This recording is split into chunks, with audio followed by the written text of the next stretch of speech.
Dear students, I, Mr. Vishal Shah, Assistant Professor, Krishna Institute of Pharmacy, Karad, once again welcome you all to this second video of this chapter Flame Photometry. In previous video, we have started with the instrumentation part of the flame photometer. In that video, we have discussed in detail about how the construction and working of flame photometer is taking place. Also, we have seen that the 5 major components that are present in the flame photometer. We have completed with the first major component. We have started with the second major component, that is the source.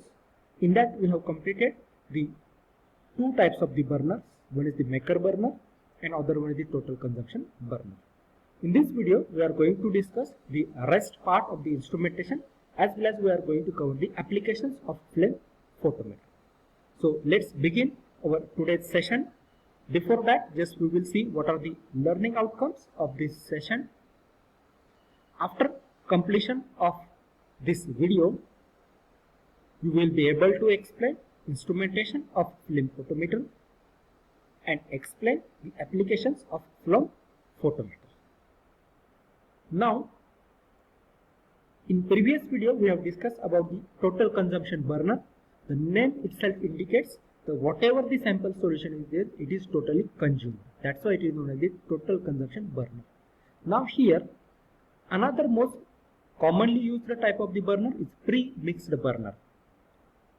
In this energy type of the burner, aspirated sample, fuel and oxidant are thoroughly mixed before reaching burner, opening and then entering in the flame. Means, if you remember in total consumption burner, we are directly introducing fuel, oxidant as well as our sample.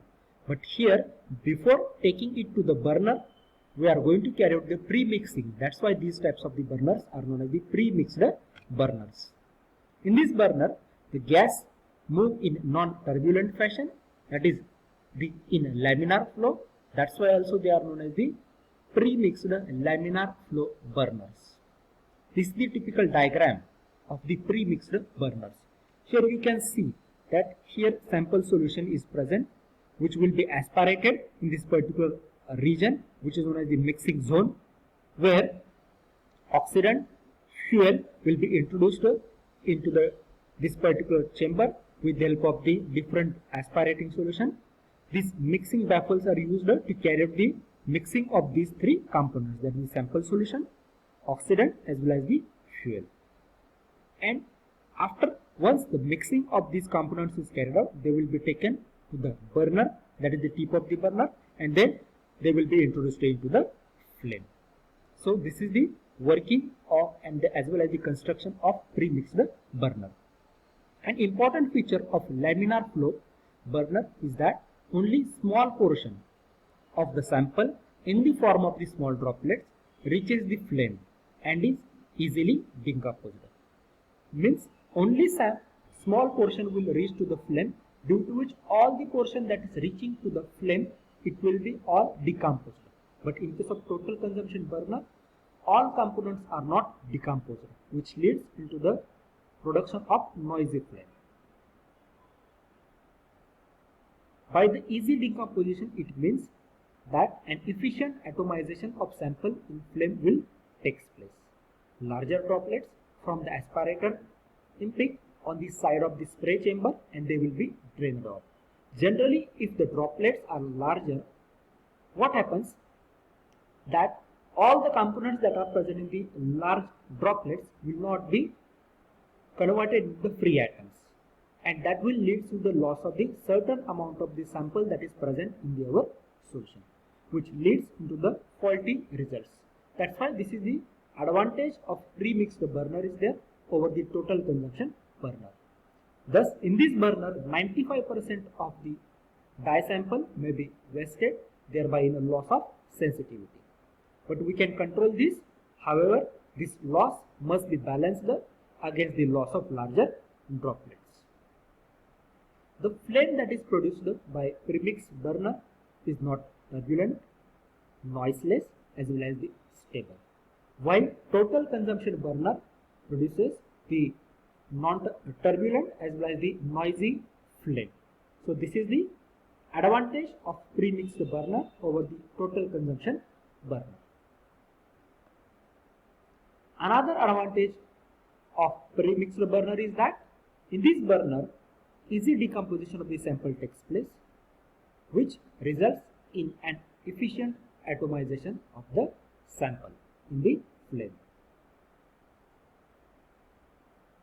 Premix burners can handle solutions up to several percent without any disadvantage. The main disadvantage of premix burner arises when the sample contains the two solvents.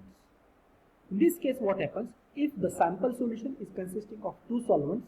When these two solvents are aspirated into the flame, the more volatile sample will evaporate in the spray chamber or mixing chamber, leaving the dye sample in the form of undissociated atoms in less volatile component.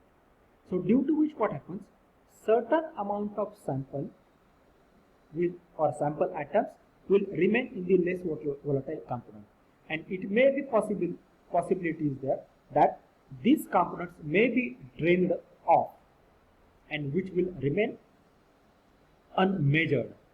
So that's why if we are using the two different solvents in that particular sample solution, then we have to take care while using these pre-mixed burners. So this is about the pre-mixed burner. This is the another type of the most widely used type of the burner. Thus, a smaller number of atoms would reach the flame. So this is the another disadvantage of this pre-mixed burner is there. Now this will reduce the emission intensity, giving the incorrect results. That's why they are not suitable when our sample solution is consisting of more than two solvents. So this is about the pre-mixed burner. Then next type of the burner that is commonly used is Ledergarf burner. In this type of the burner, the sample must be in the form of the liquid. This is the typical diagram which shows the Ledergarf burner, where here you can see that here the oxidant is introduced with the help of this particular vent. Then sample is aspirated in this sample oxygen mixture, where here only oxygen and our sample is mixed.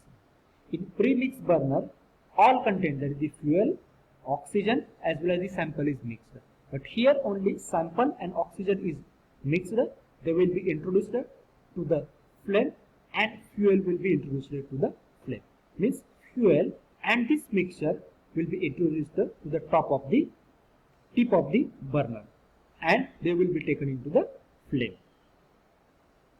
It is aspirated in the spray chamber. Large droplet condense on the side and they will be drained away. Small droplet and vaporized sample are swept into the base of the flame in the form of the clouds. An important feature of this burner is that only about 5% of the sample reaches the flame.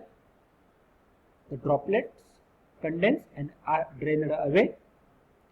So this is the significant loss in the atomization efficiency and therefore the sensitivity.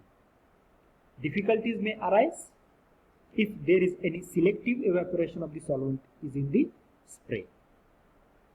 In particular, if there are two solvents, the more volatile will preferentially evaporate, leaving the element of interest in the less volatile component. Like our pre-mixed burner, if our sample is consisting of the two solvents, then if the more volatile solvent will be first evaporated and leaving the components of the sample into the less volatile component. So that will lead to the loss of the certain amount of sample, which leads into the incorrect results. So similar disadvantage is there like our pre-mixed burner. Then next type of the burner that is used is shielded burner. TS West, they have developed these shielded burners in which the flame was shielded from ambient atmosphere by a inert gas. This leads to a quieter flame and better analytical sensitivity.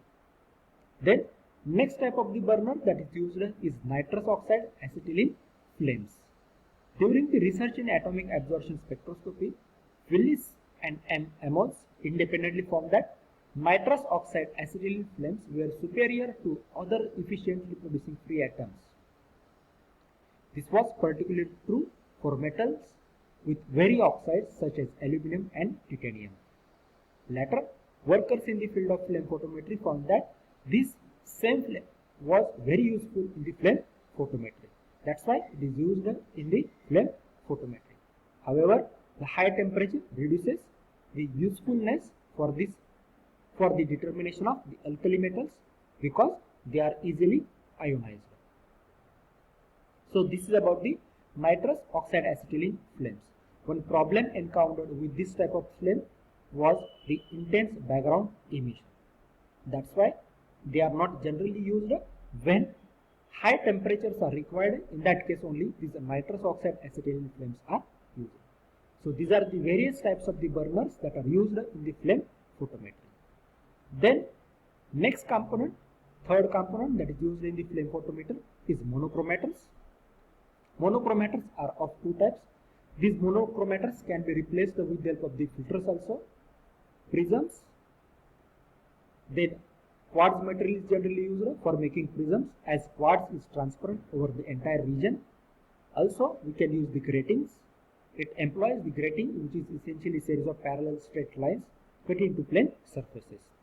Gratings are more accurate as compared to the prisms. That's why they are mainly used.